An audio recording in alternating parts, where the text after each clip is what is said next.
Hello everyone, welcome to Shorthand Battle. I am Divya and I am going to dictate you a passage of 1200 words at the speed of 160 words per minute. So be ready for the dictation. 3, 2, 1 and go.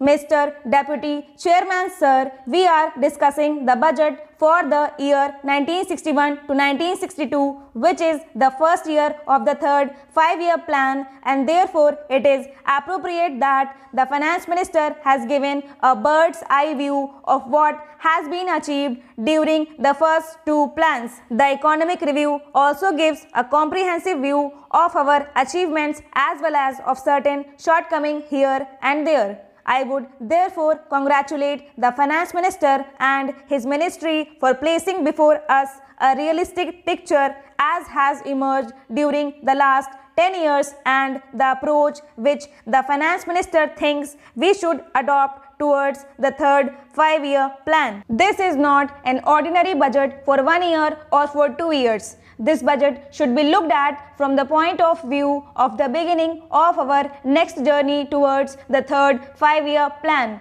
The Finance Minister has been bold because there is nothing secret about the budget in the plan period. The third plan, as has been presented in the draft form, is before the public. There it has been envisaged that in order to see the plan through, about rupees 1700 crores would have to be raised in the country both at the state and at the central level. So the taxes which have been imposed in this year's budget were not something which came suddenly. He has therefore to make a bold and courageous effort not to play to the gallery but to be realistic and practical if we have to see the third plan also through. I have been saying on the floor of the House that the tax burden has been more or less increasing from year to year. I do not want to repeat what I said last year, but it is clear from the economic survey as well as from his speech that during the last 10 years, the tax revenue of the country, both central and of the states, has increased. Most of it has clearly came out of either excise duties at the central level or sales tax at the state level.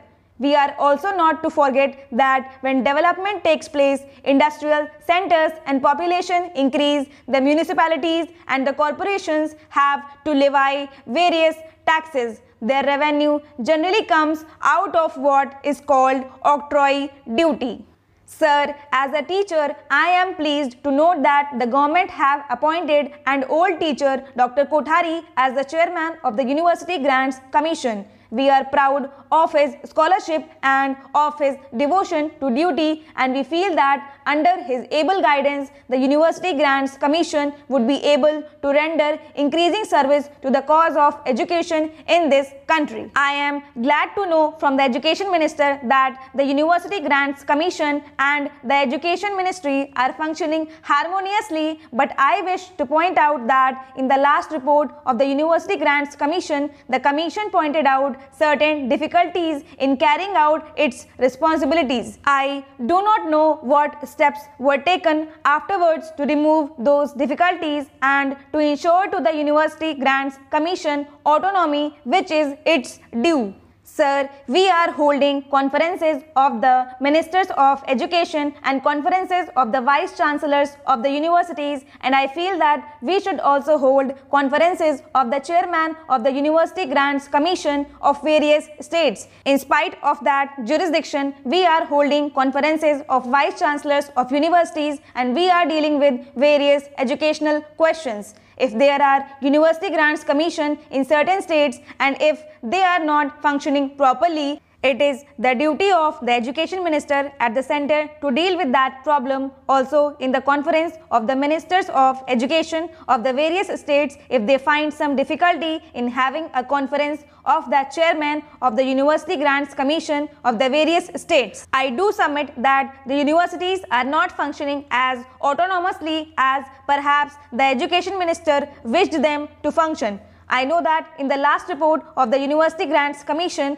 it was said that freedom is vital to good education and democracy, and I know that our Education Minister today also repeated the same idea in other words. But I am afraid that interference in university education is rather increasing. The bureaucratic spirit is tending to dominate the university life much more than it did when we were under the British regime. Universities in certain states are tending to be instruments of the government's policies. Intra-party conflicts at the government level and often other conflicts between the state governments and the union government in certain cases cause difficulties in the administration. Mr. Deputy Chairman Sir, I welcome the bill which has been moved by the Honorable Minister. This is a bill which has got the consent of the important organizations of the scheduled caste and of the scheduled tribes, and as such it is in the fitness of things that we should try to respond to the desire of those organizations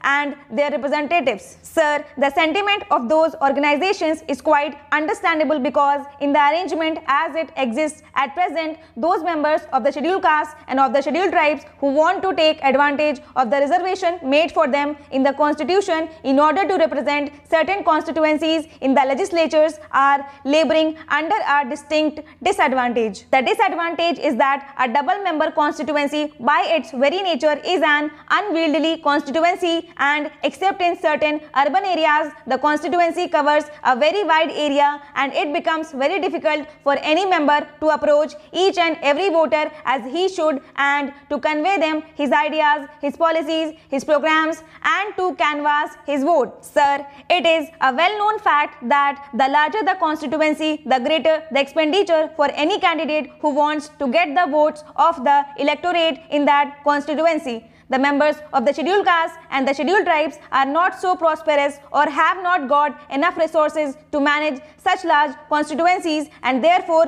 what happens in the ultimate analysis is that those members of the scheduled caste or the scheduled tribes has to enlist the cooperation of the candidate who stands for the general seat, and even the newspapers normally describe the candidates from the scheduled caste and the scheduled tribes as rather a running mate of the candidate who is fighting for the general seat. It is a very undesirable thing because thereby the special protection which the constitution has given and which this parliament has extended would not be available to the members of the scheduled caste and the scheduled tribes, and they will have to enlist the support of the general constituency candidates. It is perhaps because of that and because of the lack of resources and because of unwieldiness the constituency should be bifurcated. Again, sir, there is a provision that after the delimitation, a chance will be given to the various parties concerned to make any representation. Stop.